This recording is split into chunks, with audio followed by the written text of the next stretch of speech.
Hello दोस्तों। आज हम लोग थोड़ा कंटिन्यू करेंगे वो जो हम लोगों ने पढ़ा था स्विचिंग सर्किट्स के बारे में और कैसे इंप्लीमेंट करते हैं लॉजिकल ऑपरेशंस स्विचिंग सर्किट्स। तो देखिए आज कुछ एग्जांपल मैंने लाया है।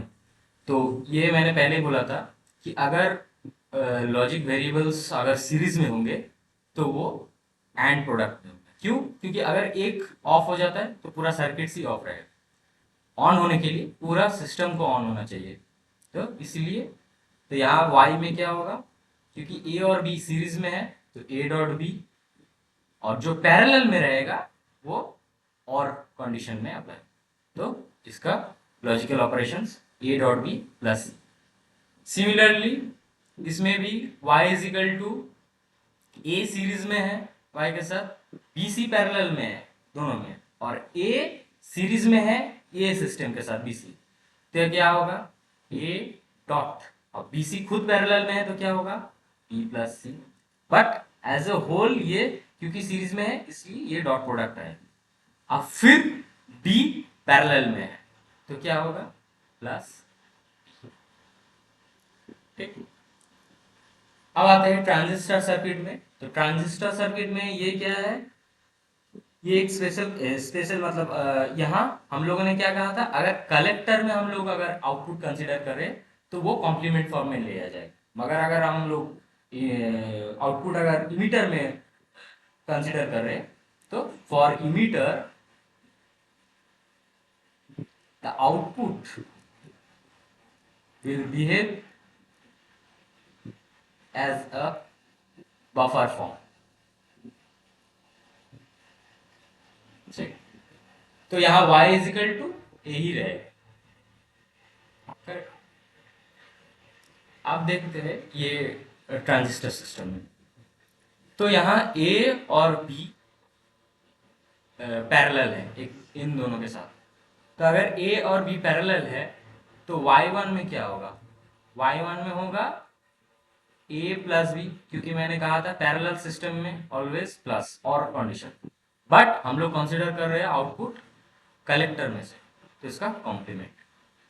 सिमिलरली अगर हम लोग ये इंडिपेंडेंटली y2 कंसीडर करेंगे तो एज ए इमीटर है तो इमीटर से कलेक्ट हो रहा है, ऑटोमेटिकली ए प्लस बी होगा क्योंकि ये बफर फॉर्म में काम करेगा।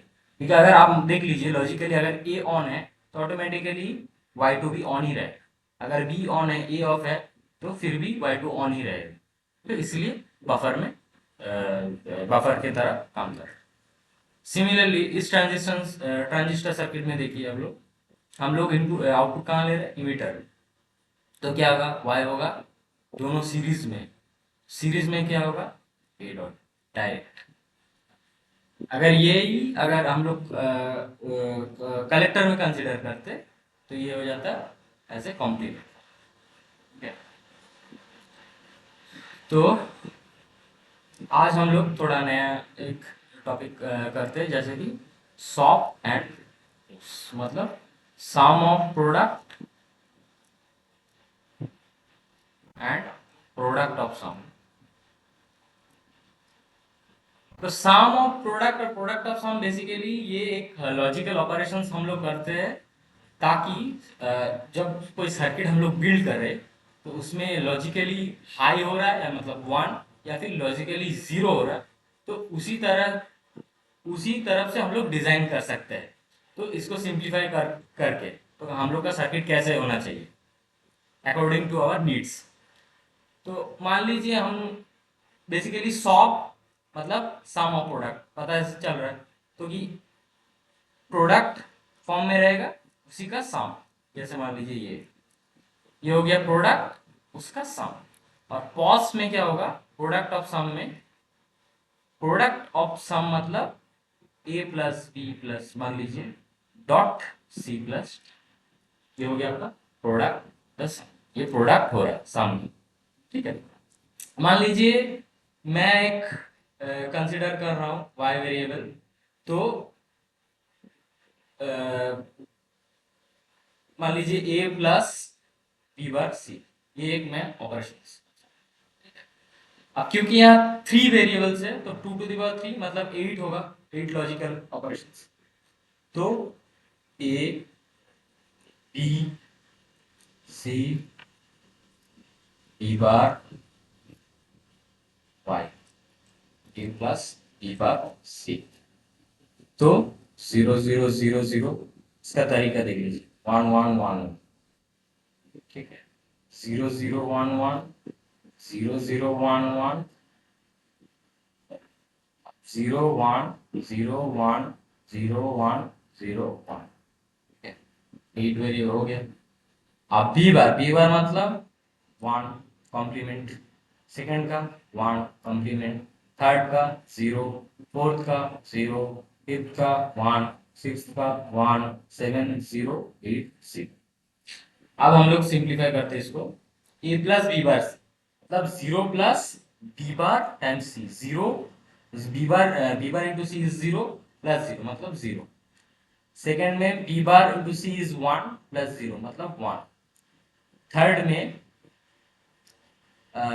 बी बार टाइम्स सी 0 0 और ए भी 0 तो 0। फोर्थ में क्या है 1 डॉट 0 ऑटोमेटिकली 0 और इधर फोर्थ में 0 है तो 0 ही होगा।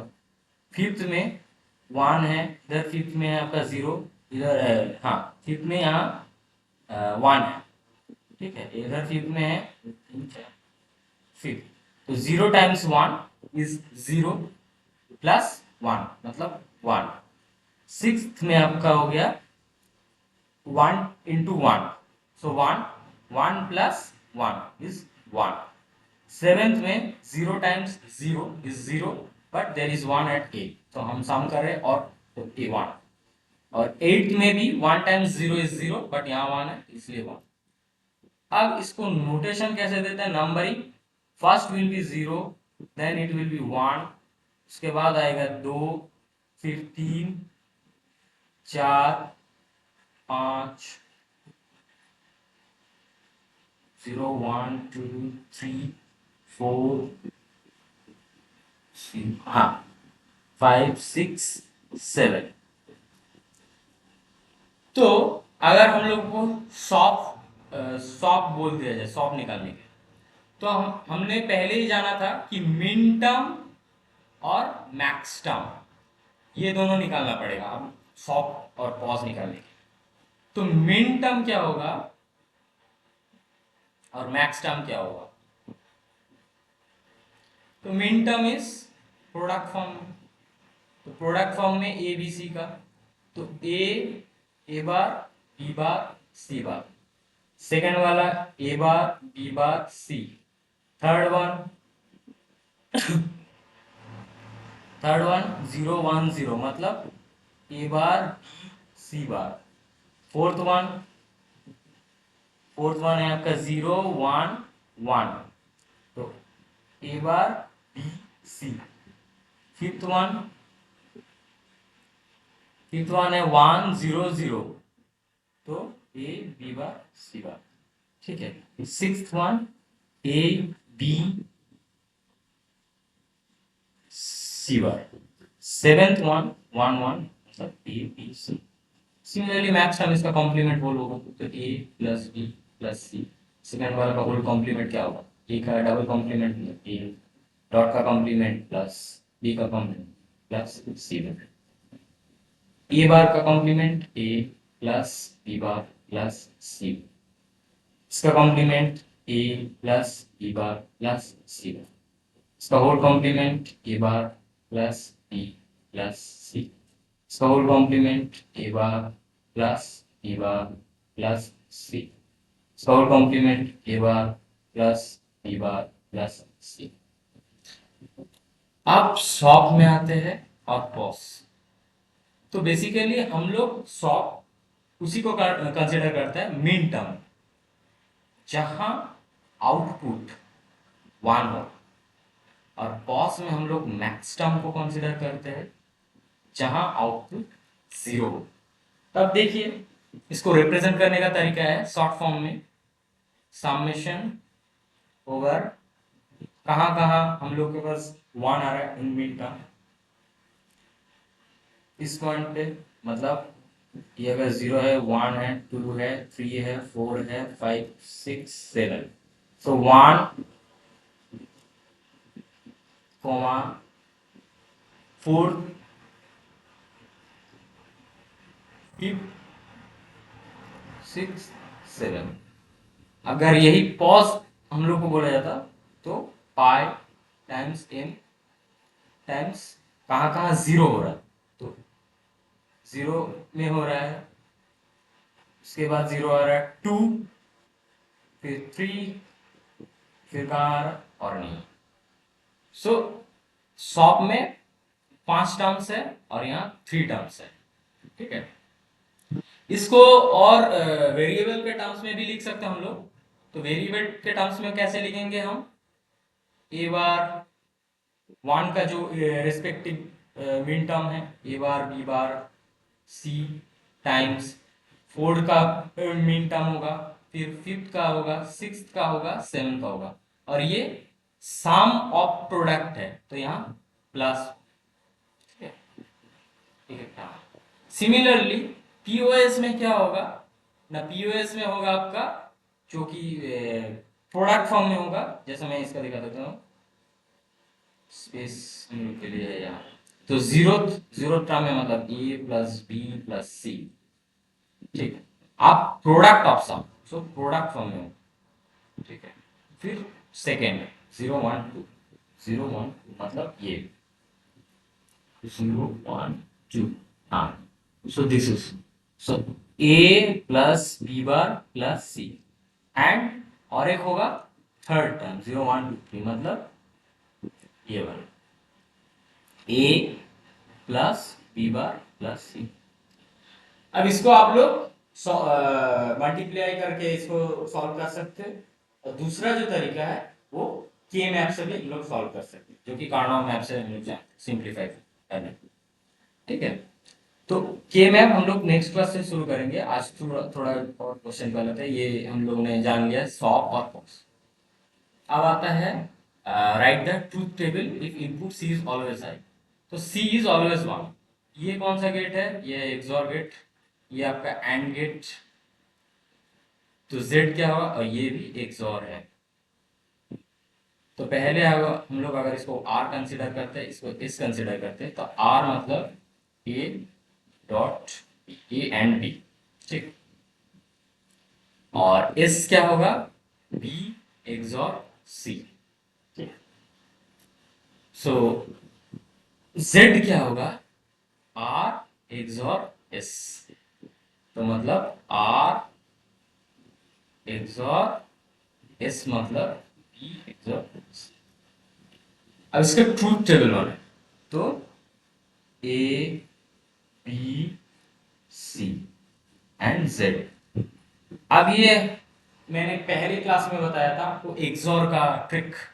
अगर ऑड नंबर ऑफ वंस रहेंगे तो उसका आउटपुट 1 होगा, अगर इवन नंबर अदरवाइज 0, ये याद मत रखिए, otherwise 0। Odd number of ones रहेंगे तो ये 1 होगा, अदरवाइज 0। एक्सॉर एक्सॉर लॉजिक के लिए, ठीक है। तो 3 है तो मतलब 0 0 0 0 1 1 1 1, ठीक।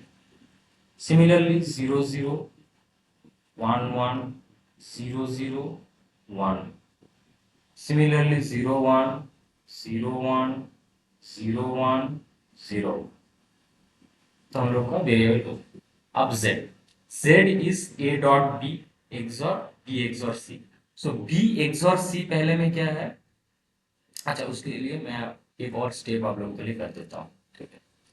तो b एक्सॉर c, उसके बाद a डॉट b, उसके बाद z, ठीक। तो b एक्सॉर c मतलब b एक्सॉर c, यहाँ 0 है तो 0 ही होगा, यहाँ ऑड नंबर ऑफ 1 है तो 1 होगा, यहाँ ऑड नंबर ऑफ 1 है 1 होगा, यहाँ इवन नंबर मतलब 0 0, कोई 1 नहीं, odd number of 1 1, odd number of 1 1, यहाँ इवन नंबर ऑफ मतलब, ठीक। अब A dot B, A and B में 0 0 is 0, 0 0 is 0, 0 1 is 0, 0 1 is 0, of 1 0 is 0, 1 0 is 0, 1 1 is 1 and 1 1 is 1.